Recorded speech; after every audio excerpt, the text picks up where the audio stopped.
It was December 21st, 1988, just 4 days before Christmas. Airports around Europe and America were packed with holiday travelers, business people, students returning home, families among them were 259 passengers and crew members boarding Pan Am Flight 103, a Boeing 747 nicknamed Clipper made of the seas. The flight route from Frankfurt, Germany to Detroit, USA, with stopovers in London and New York.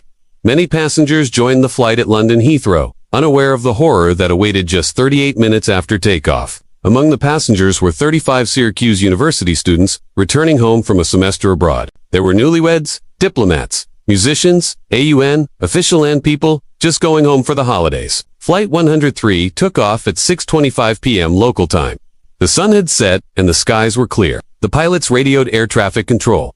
All systems green. Nothing unusual, but deep in the cargo hold, hidden inside a brown Samsonite suitcase was a bomb. Experts later determined it was crafted using Semtex plastic explosives, connected to a timer, hidden inside a Toshiba radio cassette player. This bomb had passed through baggage systems unnoticed at 7:03 p.m. while cruising at 31,000 feet over the small town of Lockerbie, Scotland. The bomb exploded. The blast tore a hole in the left side of the fuselage, instantly destroying the cockpit and killing the pilot. The plane split apart mid-air.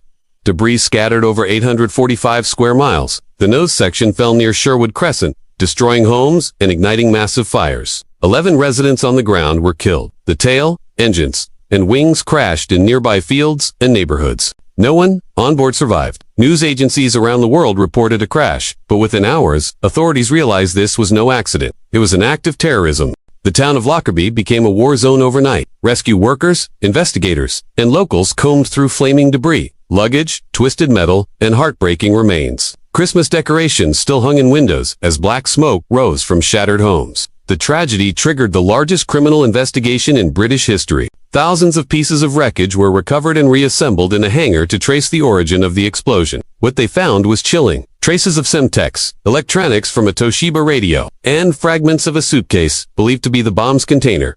Eventually, investigators followed the trail to Libya. 2 Libyan intelligence agents were charged, including Abdel Bassat. In 2001, after a trial in a special Scottish court in the Netherlands, Megrahi was convicted. He was later released in 2009 on compassionate grounds after being diagnosed with cancer. But for many victims' families, justice was never fully served. Who ordered the bombing? Why? Was it retaliation? Some theories linked it to the U.S. bombing of Libya in 1986.